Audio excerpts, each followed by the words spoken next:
ঝড়ের বেগে চলো আজকে আমরা আবার কয়েকটা ইংলিশ ভোকাবুলারি শিখে নিই। দেখো, জলের ইংলিশ ওয়াটার, গ্লাসে জল থাকলে গ্লাস অফ ওয়াটার, কিন্তু এঁটো জলের ইংলিশ কি হবে?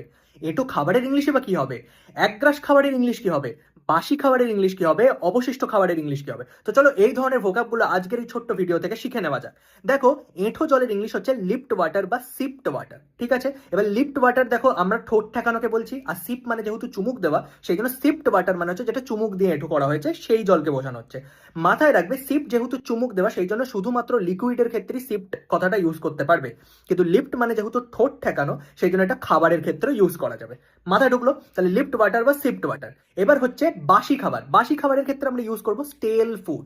স্টেল ফুড মানে বাসি বা নষ্ট হয়ে যাওয়া খাবার। অবশিষ্ট খাবারের ইংলিশ কি হবে? অবশিষ্ট খাবারের ইংলিশ হচ্ছে লেফট ওভার্স। লেফট ওভার্স মানে হচ্ছে অবশিষ্ট খাবার, যে খাবারটা পড়ে রয়েছে। ঠিক আছে, তাহলে লেফট ওভার্স মানে জানা গেল অবশিষ্ট খাবার। আচ্ছা, নেক্সট হচ্ছে একগ্রাস খাবার। একগ্রাস খাবারের ইংলিশ হচ্ছে মরসেল। MORSEL, মরসেল। মরসেল মানে এক গ্রাস।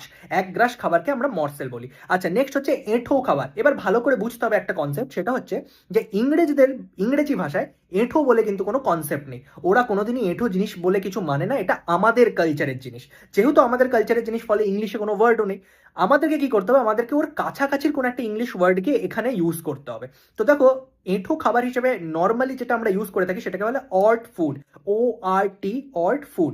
অট ফুড মানে হচ্ছে এঁঠো খাবার, কিন্তু আসলে অট ফুড মানে কিন্তু এঁঠো খাবার না।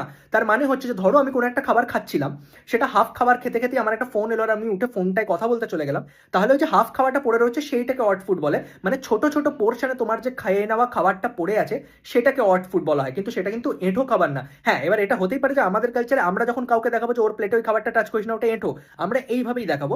ইংরেজদের ক্ষেত্রে সেটা না, আমি তো ফিরে এসে আবার খেতেই পারতাম, তাহলে তো আমি নিজের খাবারকে নিজের এঁঠো বলবো না, তাহলে সেটা কিন্তু অড ফুড হয় না। কিন্তু আমরা এঁঠো খাবারের ক্ষেত্রে অড ফুড কথাটা ইউজ করব।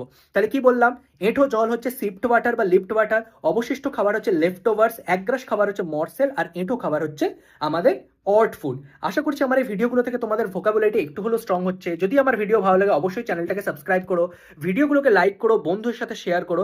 আর আরেকটা জিনিস, তোমরা যদি আমার কাছ থেকে ইংলিশের স্পোকেন গ্রামার এগুলোকে ভালো করতে চাও, তাহলে তোমাদের স্ক্রিনে আসে এই ফোন নাম্বারটাতে একটা হোয়াটসঅ্যাপে মেসেজ করে হাই পাঠিয়ে দাও। তারপরে সেখানেই তোমাদের সাথে কথা হয়ে যাবে, তোমরা আমার ক্লাসে জয়েন করতে পারবে এবং ইংলিশটাকে আরো বেটার জায়গায় নিয়ে যেতে পারবে। দেখা হবে পরের একটি ভিডিওতে।